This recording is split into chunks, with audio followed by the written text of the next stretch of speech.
this is Russ. Yeah, more regulations coming.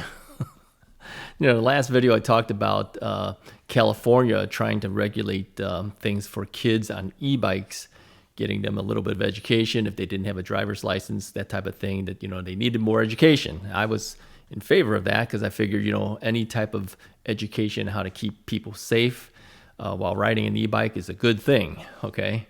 But this one kind of gets me a little bit. Now, this one's out in New Jersey. This is, again, sent to me by our subscriber, John. And I'll put that link in the description. You can read it yourself and then make some comments on this. New Jersey wants to get more regulation on e-bikes, keeping speeds and things down. And on top of that, they want to have some type of insurance. Yeah, some liability insurance and the like. This one's getting a little tougher, right? So put some comments about this. I'm not in favor of that. I think this is going to stop a lot of people from buying e-bikes because, if you're required to get insurance and all that, people are going to say, forget it, I'm not going to do it. So it's going to stop people, I think, from buying an e-bike. So that means possibility more cars out there rather than people riding bikes. And that's probably not a good thing, right? I mean, people should be trying to find better ways of traveling and doing things, and the e-bikes really do help out in that regards. I mean, even for me and my wife, when the weather permits, we will take our e-bikes to go grocery shopping. Now, you guys have asked me before, how do you deal with the bike being not stolen? Yeah, it's a little different for us. When we do grocery shopping together, it's not a lot of grocery shopping. It's just a few items here and there. We may go to some of the local stores. She will ride a bike, I will ride a bike, and either both or at least me will have a basket on my bike. So, when she picks things up, we put it in the basket, we ride it home, okay? So one of us stays with the bikes at all time, which basically means me, and then she goes in and gets the things and brings it back out, all right? So we avoid having to lock our bikes that way, and of course, no one's going to steal it if I'm standing right there and I'm sitting on one of the bikes. So that's how we do it. But others, you might want to invest in a very good lock and chain or some type of all-in-one type unit. The Abus is pretty good, but again, any of these things can be defeated. You're not totally safe even if you lock your bike up. But if you're in and you're out quickly and you have those type of things, you probably are okay. But again, I don't trust anybody.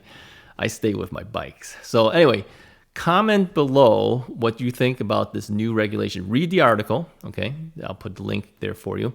Read the article, comment below what you think about all this. Yeah. He mentioned he was surprised Illinois hasn't started that. He's also in my state as well. And I said, it's probably just a matter of time before they pick up on this too. When others start doing it, then of course, other states also try to do it too. So yeah, it's getting a little too much for me. But, I think regulation of getting people educated of how to ride safely, that's a good thing.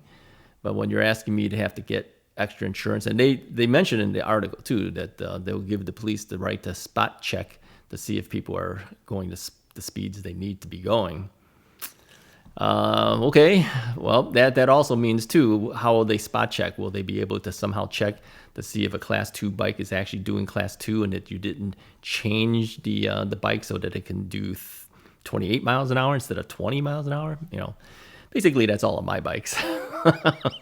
I mean, if they start doing that and that becomes a thing happening here in Illinois, I would need to drop all of my bikes down to a 20 mile per hour range, or I would have to be at 28 miles per hour Class 3 without the throttle. Now, I don't know how they can check that. And you could always, I guess, claim, well, I'm riding Class 3, but of course, if you're not pedaling and you're doing 28 miles an hour, it's pretty easy for them to figure out that this thing is not within regulations of the law. So yeah, that's kind of a pain. Personally, I think they should change that Class 3 so that it's 28 miles an hour whether you pedal or you throttle.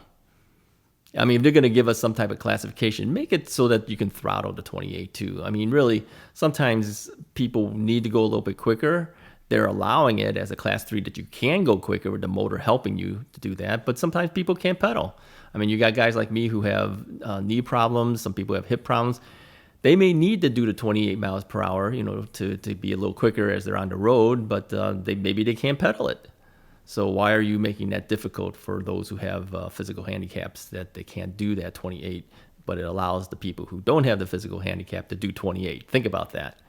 So I'm not in favor of the way the Class 3 the current Class 3 is set for. I think that really should be changed to allow Class 3 to say pedaled or throttled to 28. That's considered Class 3. In which case, if that's the case, all of my bikes are within the proper setting then at that point. So I don't know how you get things like that changed. Okay, maybe you got to have some type of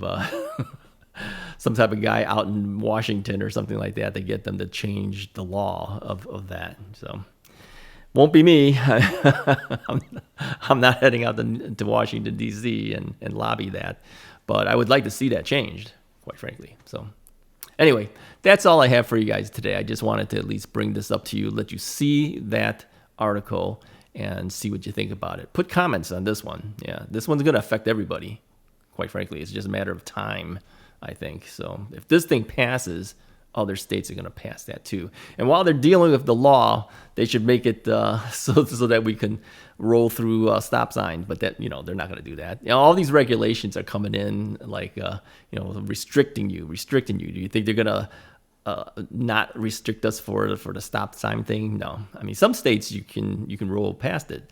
Nobody's around. You take a look around. You can look at that as a yield sign and keep moving, which is what I do. But my state doesn't want us to do that. I still do it anyways, as you know. Anyway, make a comment below. I'll talk to you guys next time.